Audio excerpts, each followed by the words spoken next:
সুধী দর্শক, আমরা আবারও ইরান, ইসরায়েল আমেরিকান ওয়ার, যুদ্ধ নিয়ে কথা বলছি। আশার বাণী শোনা যাচ্ছে, যদিও খুব মানে প্র্যাকটিক্যালিটি বা বাস্তবিক অবস্থা অতটা সুখকর নয়। তার কারণ হচ্ছে, যুক্তরাষ্ট্র একদিক দিয়ে বলছে যে আমরা নেগোসিয়েশন করছি করছি, আবার আরেক দিক দিয়ে বলছে যে আমরা আপলোড করছি, আমরা লোড করছি অ্যামুনেশন। আমরা ইভেন তারা ডিক্লেয়ারও করেছে 10,000 মোর সোলজার তারা পাঠাচ্ছে গালফে। So you know that escalation একদিক দিয়ে চলছে। এসকেলেশন মানে বাড়ানো, যুদ্ধ সময় বা বিভিন্ন জিনিস বাড়ানো। আবার একদিক দিয়ে নেগোসিয়েশনও চলছে।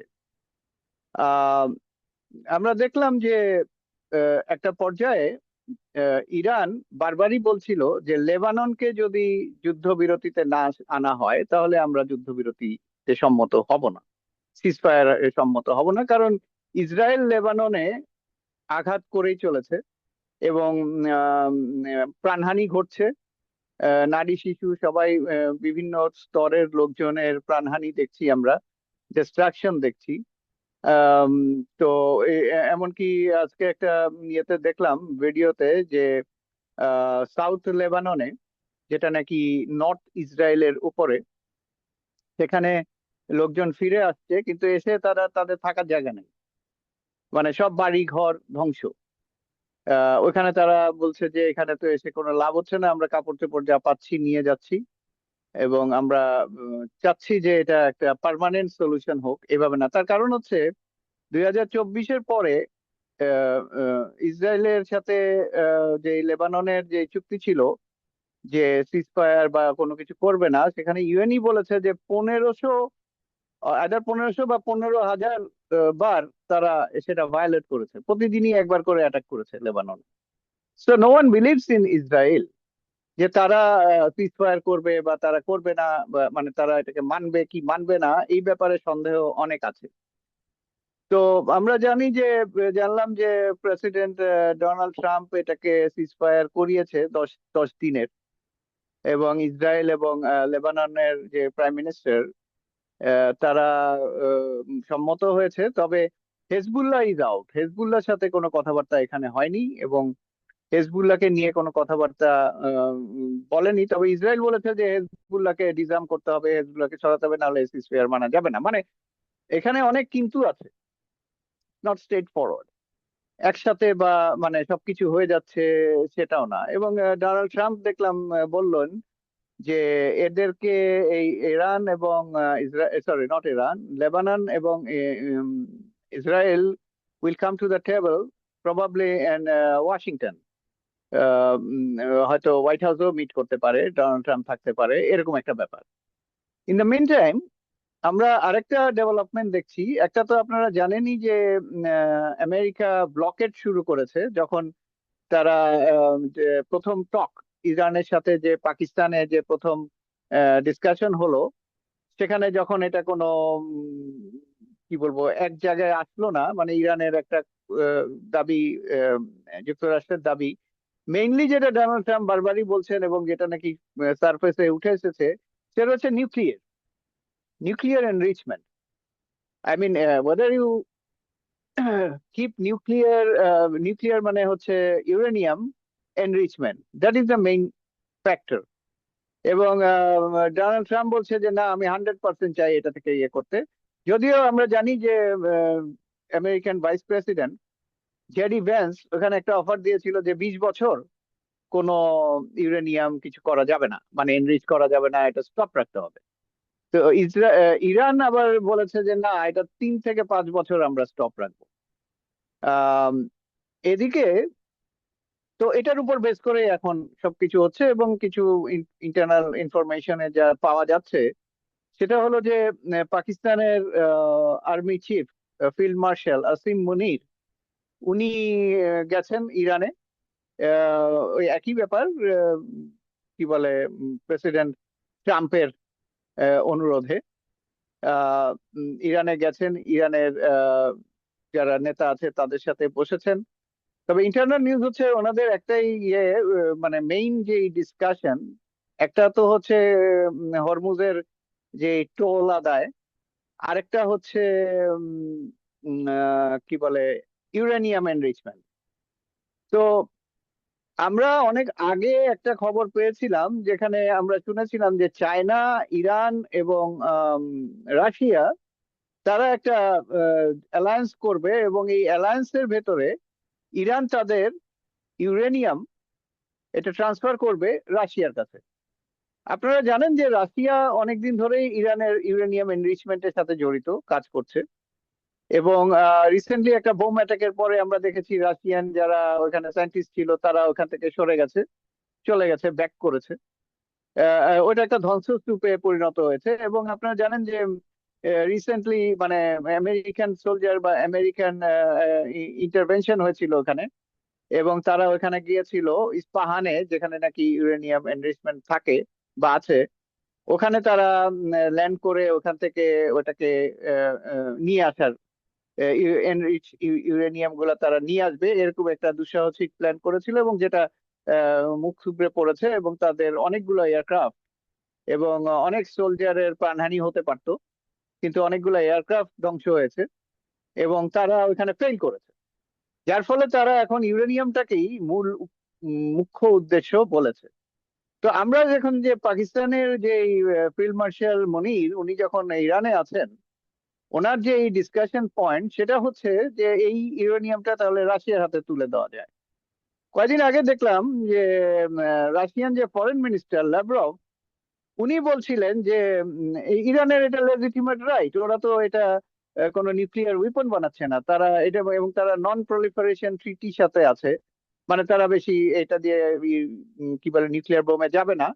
এবং তারা বলছে যে এটা নিয়ে তারা power plant, electricity and other things, যেগুলো ফার্টিলাইজার বিভিন্ন জায়গায় তারা ব্যবহার করে, এবং এই ইউরেনিয়ামকে কাজে, এবং কিছু তারা এনরিচ ইউরেনিয়াম তারা কি রাশিয়ার কাছে পাঠায়, রাশিয়া সেখান থেকে রিফাইন করে, অনেক কিছু করে তারা জেট ফুয়েল ইরানকে দেয়। তো this is the situation going on for a long period with Iran and Russia regarding uranium enrichment and things like this. So Lavrov knows very well what is happening. এটা সবাই জানে, everyone knows very well. America জানে না তা না, আমেরিকাও জানে। তবে আমেরিকার একটা ছুতা দরকার ইসরায়েলকে হেল্প করার জন্য, এবং সে কারণে এখানে এসছে। এর সাথে আরো অনেক কমপ্লিকেশন আছে, অয়েলের ব্যাপারে আছে, অয়েল মার্কেটের ব্যাপারে আছে, উম, তারপরে American dominance on oil market, এগুলো সবকিছু। Oil is the main factor for any war, or economy is the main factor for any war, এটা মাথায় রাখতে হবে। মানে যাই করা হয় যুদ্ধ, এবং এই জন্যই আমেরিকানরা যেটা করতে চায় যে খুব শর্ট একটা ইন্টারভেনশনে যেতে চায়, শর্ট একটা ওয়ার টাইপের সিচুয়েশন করে আরেক দেশকে কি বলে তাদেরকে নিচে, মানে তাদেরকে অধস্তন করে যুদ্ধের মাধ্যমে, ফোর্স ক্রিয়েটের মাধ্যমে, তারপরে তারা সেখান থেকে তাদের জিনিসপত্রগুলো আদায় করে নেয়। This is the way America works. কিন্তু যখনই এটা অনেক দিন ধরে রেজিস্ট্যান্স চলতে থাকে তখন তারা বিপদে পড়ে যায়, কারণ তাদের কস্টিং বেড়ে যায়, এবং এই কস্টিংটা তারা বিভিন্ন ভাবে এফেক্ট করে আমেরিকান মার্কেটে। যেমন আমেরিকা $1.5 ট্রিলিয়ন চাচ্ছে পেন্টাগনকে দেওয়ার জন্য বাজেটে কংগ্রেসের কাছে। বাজেট টাইম চলে আসতেছে জুনের পরেই। সো এখন ব্যাপার হলো যে এত ডলার তারা কোথা থেকে দিবে? তখন ডোনাল্ড ট্রাম্প বলছে মেডিকেয়ার মানে হেলথ ইস্যু কমাও, এডুকেশন বন্ধ করো, এই মানে যা হিউম্যান রাইটস আছে আমাদের জনগণের জন্য, সেগুলোর উপরে এফেক্ট আসবে। এবং অলরেডি এফেক্ট চলে এসছে এই অয়েল ক্রাইসিসের কারণে। কারণ আমরা যেটা দেখেছিলাম যে আমেরিকান ব্লকেট যখন দিয়েছে, এটা মার্কেটকে ভলাটাইল করেছে, এবং প্রায় $100 মতো হয়ে গেছে ব্যারেল, এবং অনেক জায়গায় অনেক মার্কেটে $120 to $150 crude oil. It's not refined oil, refined oil তো আরো বড় ব্যাপার। এবং মার্কেটের যে প্রবলেমটা হয় অয়েলের, সেটা হচ্ছে যে অয়েল ক্রুড হয়তো প্রোডাকশন হচ্ছে কিন্তু রিফাইন করার অবস্থা নাই, যেমন আমেরিকারও নাই। আমেরিকার কি বলে সাউথে, আমেরিকার ম্যাক্সিমাম রিফাইনারি হচ্ছে টেক্সাস। তো তাদের সাউথের যে অয়েল পাওয়া গেছে সেটা very sweet oil, it's like Iranian oil, sweet oil. মানে এটাকে বেশি রিফাইন করতে হয় না, এমনি অনেক পদার্থ মানে অনেক কিছু ডিজেল বা অকটেন বা জেট ফুয়েল খুব স্বাভাবিকভাবে তৈরি হয়, অনেক কমপ্লেক্সিটি নাই। কিন্তু আমেরিকায় যে টেক্সাসের যে রিফাইনারি গুলো আছে সেগুলো সৌদি আরব এবং ভেনেজুয়েলা, এদের অয়েল খুব ঠিক, এদের অয়েল ইরানের মতো না।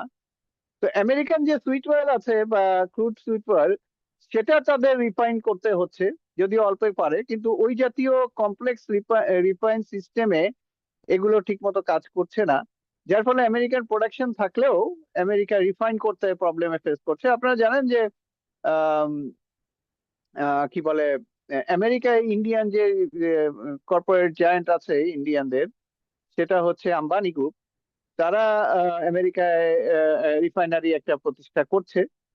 তো দেখা যাক ওখানে কতটুকু ঠিক হয়। তবে এখন আমরা ফিরছি যে এই যেই নেগোসিয়েশন টক হচ্ছে ইরানের সাথে এবং পাকিস্তানের সাথে, মানে যুক্তরাষ্ট্রের সাথে ভায়া পাকিস্তান, সেখানে দেখা যাচ্ছে যে সেই নেগোসিয়েশনের কারণে আমেরিকা বাধ্য হয়েছে ইসরায়েলকে ফোর্স করতে যে লেবাননের সাথে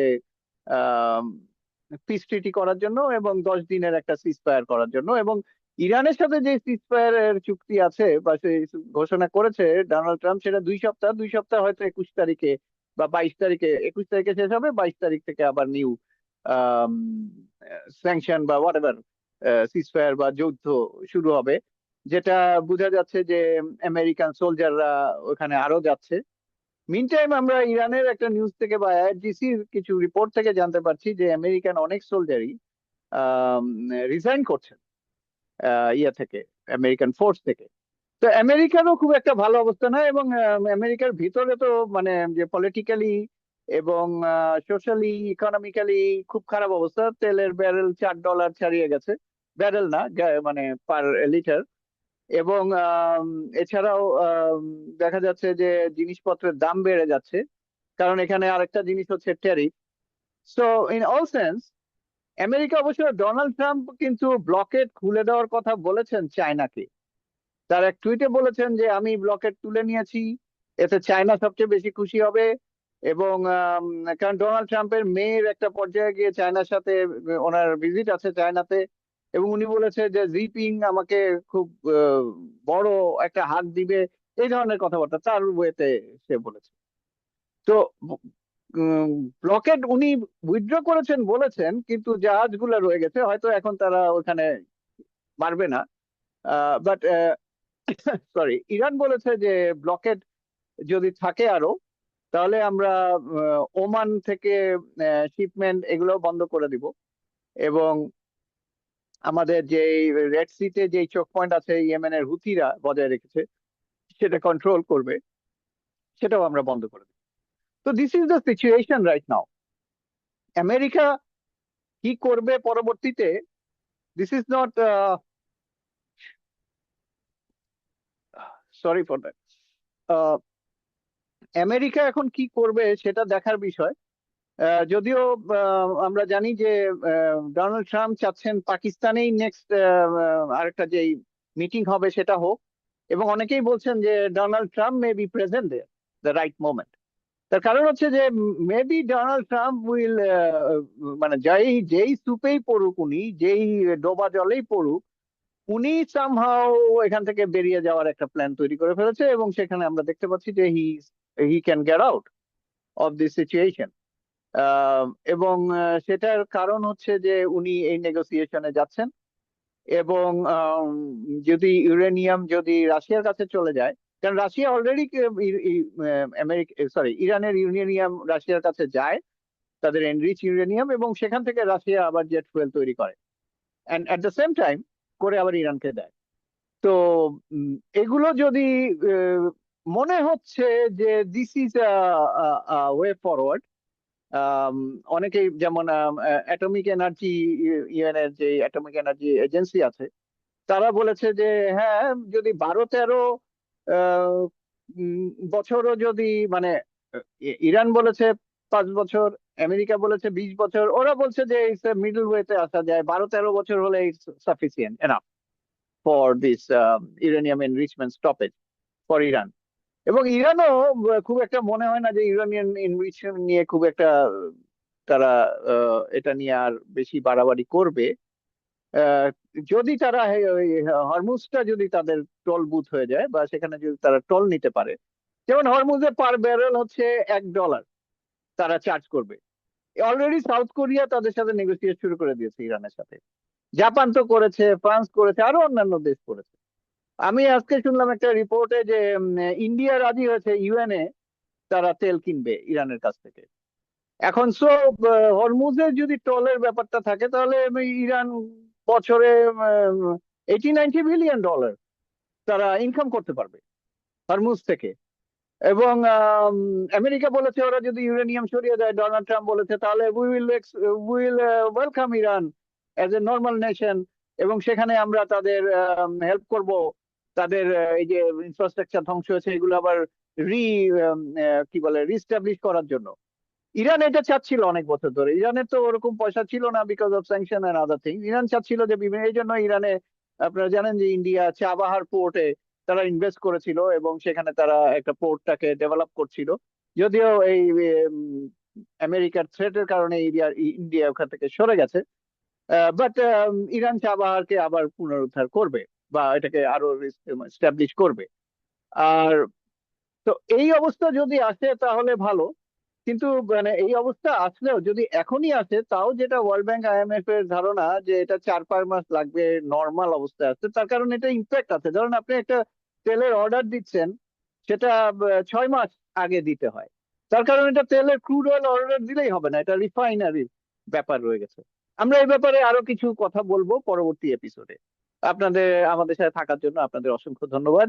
একটা জিনিস আমরা কখনো বলি না কিন্তু এবার বলছি, যে আমাদেরকে একটু দয়া করে সাবস্ক্রাইব করবেন। আমরা খুবই ভলান্টিয়ার চ্যানেল, আমাদের এখান থেকে কোনো আয় ইনকাম আমরা করি না, নিও না। সাবস্ক্রাইব করলে হয়তো আমাদের একটু ইয়ে মানে ব্রডকাস্টিং রেঞ্জ বাড়বে, এবং একটু লাইক করলেও আমাদের জন্য ভালো হবে। যদি আপনাদের মনে হয় যে এতে কোনো উপকার হচ্ছে আমাদের কথাবার্তা শুনে। আর এটুকু বলেই শেষ করছি। ধন্যবাদ।